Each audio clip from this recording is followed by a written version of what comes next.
జనవరి 15, 2026. ఆదికాండము 15వ అధ్యాయము. ఇవి జరిగిన తరువాత యెహోవా వాక్యము అబ్రామునకు దర్శనమందు వచ్చి, అబ్రామా, భయపడకుము, నేను నీకు కేడెము, నీ బహుమానము అత్యధికమగునని చెప్పెను. అందుకు అబ్రాము, ప్రభువైన యెహోవా నాకేమి ఇచ్చిననేమి, నేను సంతానము లేనివాడనై పోచున్నానే. దమస్కు ఎలియేజరే నా ఇంటి ఆస్తికర్తయగును గదా. మరియు అబ్రాము, ఇదిగో నీవు నాకు సంతానం ఇయ్యలేదు గనుక నా పరివారంలో ఒకడు నాకు వారసుడగునని చెప్పగా, యెహోవా వాక్యము అతని యొద్దకు వచ్చి, ఇతడు నీకు వారసుడు కాడు, నీ గర్భవాసమున పుట్టబోచున్నవాడు నీకు వారసుడగునని చెప్పెను. మరియు ఆయన వెలుపలికి అతన్ని తీసుకొని వచ్చి, నీవు ఆకాశం వైపు తేరి చూచి నక్షత్రములను లెక్కించుటకు నీ చేతనైతే లెక్కించుమని చెప్పి, నీ సంతానము అలాగునని చెప్పెను. అతడు యెహోవాను నమ్మెను, ఆయన అది అతనికి నీతిగా ఎంచెను.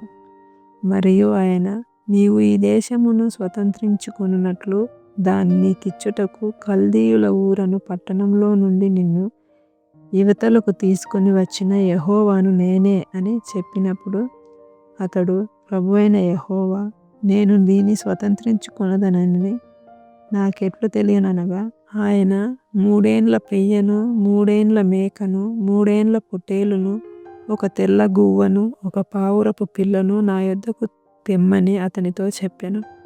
అతడు అవన్నీ తీసుకొని వాటి నడుమకు ఖండించి దేని ఖండమును దాని ఖండమునకు ఎదురుగా నుంచెను.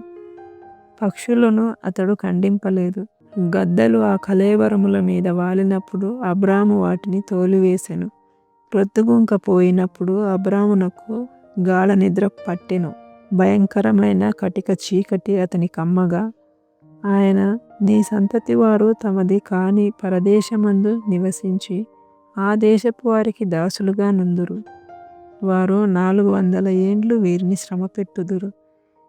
వీరు ఎవరికి దాసులవుదురో ఆ జనమునకు నేనే తీర్పు తీర్చుదును. తరువాత వారు మిక్కిలి ఆస్తితో బయలుదేరి వచ్చెదరు. నీవు క్షేమముగా నీ పితరుల యొద్దకు పోయేదవు. మంచి వృద్ధాప్యమందు పాతిపెట్టబడదు.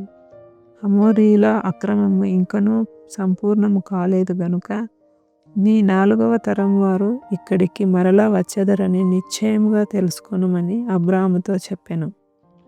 మరియు ప్రొద్దుగుంకి కటిక చీకటి పడినప్పుడు రాజుచున్న పొయ్యియు అగ్నిజ్వాలలను కనబడి ఆ ఖండముల మధ్య నడిచిపోయెను. ఆ దినమందే యెహోవా ఐగుప్తు నది మొదలుకొని గొప్ప నది అయిన యూఫ్రటీసు నది వరకు ఈ దేశమును, అనగా కేనీయులను, కనిజీయులను, కద్మోనీయులను, హిత్తీయులను, పెరిజ్జీయులను, రెఫాయీయులను, అమోరీయులను, కనానీయులను, గిర్గాషీయులను, యెబూసీయులను నీ సంతానమునకిచ్చియున్నానని అబ్రాముతో నిబంధన చేసెను.